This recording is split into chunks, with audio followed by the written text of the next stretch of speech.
us about. So I wish I could tell you. We'll find out just about Japanese flybys. What's going on there? That's nice. Nice treat. That's the Snowbirds. Snowbirds came to the Air Force Aerobatic team, and they're on their way somewhere else. They decided to give us a little salute. Well, there we go. That's Dave. Tell us about the Snowbirds, Dave. Okay, that's the Snowbirds. Mike went dead. Sorry, the Snowbirds are the Royal Canadian Air Force Aerobatic team. They're using former trainers, jet trainers. They've been doing this show, since around 1969 or so.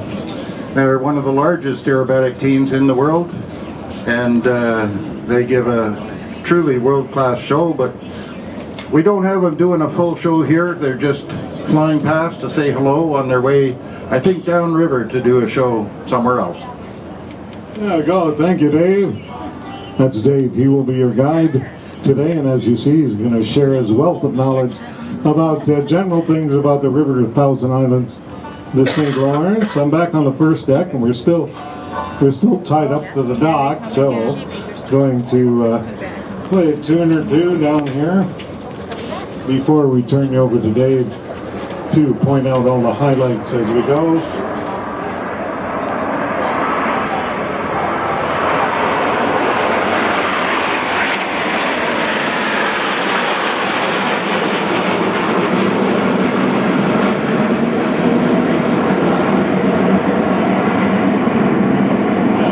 Treat the Snowbirds. So there we go. Everybody singing. When you're smiling,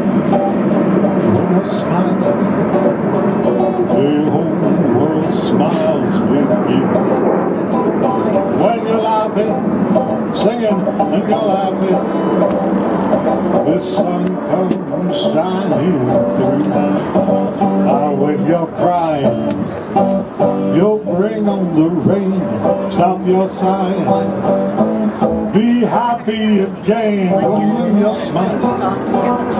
When you're smiling, the whole world smiles with you. One more time. The whole world smiles.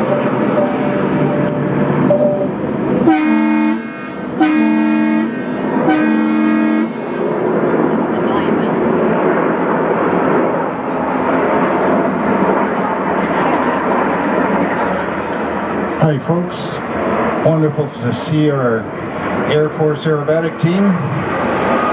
My name's Dave,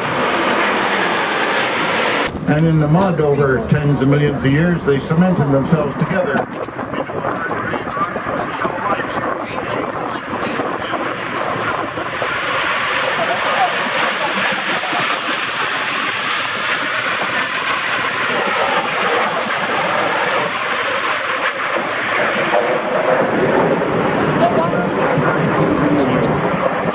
There to get an undergraduate degree in anything from English to engineering, as well as the military arts and sciences. In Portugal, each of them has a name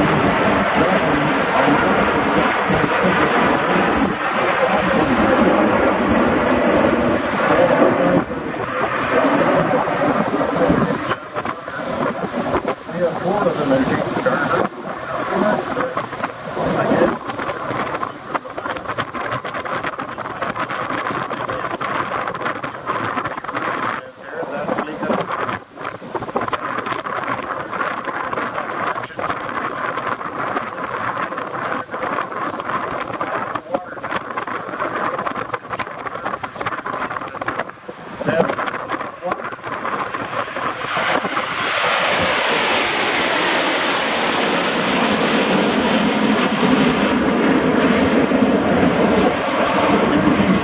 Right here is where the Great Lakes come to an end and the mighty St. Lawrence River begins, and it carries all that water down to the Atlantic Ocean.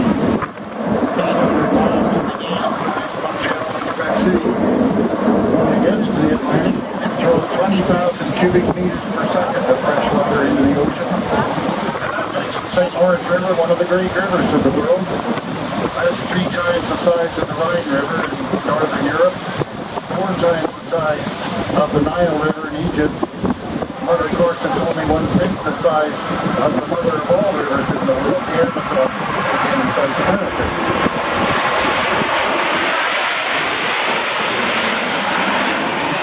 Admiral Nelson's flagship Victory at the Battle of Trafalgar. She needed a crew of 900 men to sail and fight the guns. And when HMS St. Lawrence was launched in September of 1814, the entire United States Navy was so afraid they retreated to their home port in Sackett's Harbor across the lake and never came out again during the war. Next to Navy Bay on the left, you see a fortress on the hill. Here today, we have 4 inflatable life rafts on board, which are stored in large weight capsules up on the 3rd deck.